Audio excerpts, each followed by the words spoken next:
Sir ఇప్పుడు ఏంటి ఈ జమిలి ఎన్నికలకు సంబంధించినటువంటి అంశం చాలా పెద్ద ఎత్తున వినిపిస్తుంది. జమిలి ఎన్నికలు జరిగే అవకాశం ఉంటుందని భావిస్తున్నారా? ఒకవేళ జరిగితే ఎవరికి ఉపయోగం పడే అవకాశం ఉంటుంది? అధికారంలో ఉన్న వాళ్ళకా, ప్రతిపక్షంలో ఉన్న వాళ్ళకా? జమిలి ఎన్నికలు దాదాపు 33 రాష్ట్రాలు 32 రాష్ట్రాల్లో దాదాపు 26 రాష్ట్రాలు అంగీకరించినాయి. అంగీకరించి ఇప్పుడు ఏర్పడ్డ కొన్ని రాష్ట్రాలు అంగీకరిస్తారు, తప్పదు. ఎందుకంటే జమిలి ఎన్నికలు అనేది నీకోసం నా కోసం ఎవరికైనా ఉంటే ఖర్చు తగ్గిపోద్ది, అడ్మినిస్ట్రేషన్ దెబ్బతినకుండా ఉంటుంది. ఇప్పుడేమో చూడండి, మనం 6 నెలలకు ఒక ఎలక్షన్, ఏదో ఒక ఎలక్షన్, ఎలక్షన్ దాని మీద ఎలక్షన్ కంట్రోల్, అడ్మినిస్ట్రేషన్ ఆగిపోద్ది, ఎలక్షన్స్ ఆగిపెట్టుకుని పనులు చేయరు.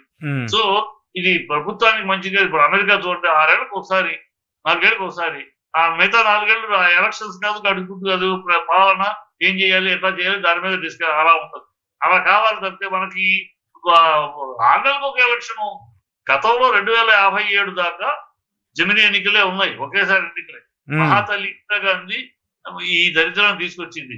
94 సార్లు ఎన్నుకున్న ప్రభుత్వాలను కూల్చేసి ఆ టైమింగ్లన్నీ దెబ్బ కొట్టి మహాతల్లి చేసిన దౌర్భాగ్యం, కాన్స్టిట్యూషన్ ని బ్రేక్ చేసి ఆవిడ చేసిన దౌర్భాగ్యం వల్ల ఇలా వచ్చినాయి. అంటే 57 వరకు అన్ని జమిలి ఎన్నికలే, ఒకేసారి ఎన్నికలు ఉంటాయి. శుభ్రంగా అయిపోయింది. 5 ఏళ్ళు మళ్ళీ పరిపాలన ఆ విషయాల మీద ఉంటాయి. ఈ రాజకీయాలు, ఎన్నికలు, మీటింగ్లు, గొడవలు, ఎన్నికల కమిషన్ ఇచ్చే గైడ్ లైన్సెస్ అన్ని,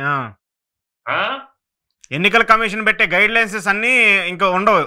శుభ్రంగా జమిలి ఎన్నికలు రావడం మంచిది మా దేశానికి, అందరూ సమర్థించాలి.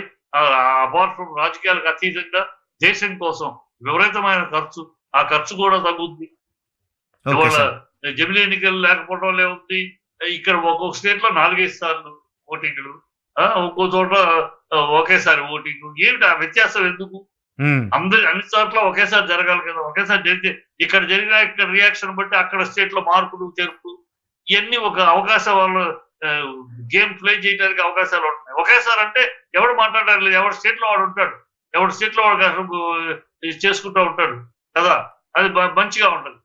లేకపోతే ఈ డబ్బు ఖర్చు, విధానాల ఖర్చు, ఒక్కొక్కడు ఫ్లైట్లు గీట్లు, హెలికాప్టర్లు, సపరేట్ హెలికాప్టర్లు వేసుకుని ఎవరి సొమ్ము? ప్రజల సొమ్మే కదా ఇది. వాళ్ళు హెలికాప్టర్ ప్రభుత్వం తిరుగుతుందంటే, క్యాండిడేట్స్ తిరుగుతారంటే ఎవరి సొమ్ము? ప్రజల సొమ్మే కదా.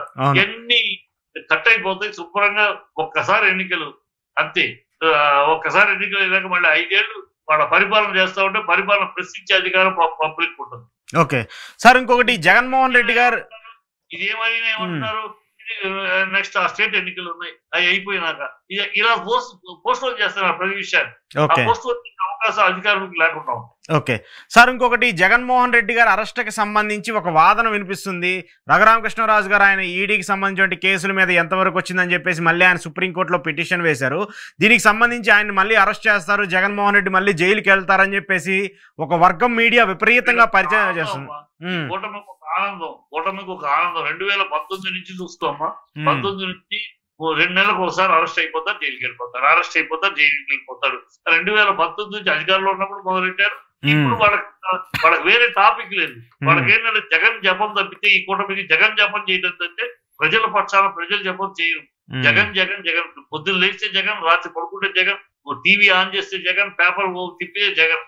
జగన్ పేరు చెప్పకుండా బతకలేని పరిస్థితిలో ఉన్నారు. జగన్ జపమే వాళ్ళకి. వాళ్ళు కనుక అంటూ ఉంటారు, వాళ్ళకి ఆనందం. అరెస్ట్ అవుతారని ఒక సురకానందం పొందుతూ ఉంటారు. అరెస్ట్ అవుతారు అని అనుకుని రాసేసుకుని డిబేట్లు పెట్టేసుకుని ఒక ఆనందం పొందుతూ ఉంటారు. అది 19 నుంచి జరుగుతుంది, ఇవాళ కొత్తగా 2019 చూడండి. ఒకసారి వెనక్కి వెళ్తే 2019 జగన్ అధికారంలో ఎక్కిన మొదటి రోజు నుంచే 3 నెలల్లో అరెస్ట్ అవుతాడు, 6 నెలల్లో అరెస్ట్ అవుతాడు, ఈ తీసుకెళ్ళి ఇవన్నీ జరుగుతాయి. అవి క్లియర్ గా తొందర చేయమని కోర్టు అంది. చాలా మంచిది, తొందర అయిపోతే ఒక్కసారి ఇదే ఈ మందు వాడు, ఇదే ఈ విషయాన్ని వాడుకుంటూ బతికేయకుండా కూటమి ఒకసారి క్లియర్ అయిపోతుంది. దోష ఓకే, దోష అయితే శిక్ష పడుతుంది, దోషి కాదు అని తేలిపోతుంది, ఏదో తేలిపోతాయి.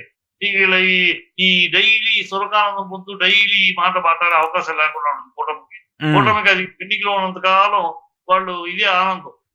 అరెస్ట్ అవుతారు, అరెస్ట్ అవుతారు, అరెస్ట్ అవుతారు, అరెస్ట్ అయితే తప్పు ప్రూవ్ అయితే అరెస్ట్ అవుతాడు. ఎక్కడ ప్రూవ్ అవుతుంది, ఎందుకు అవుతుంది? అదేమన్నా తను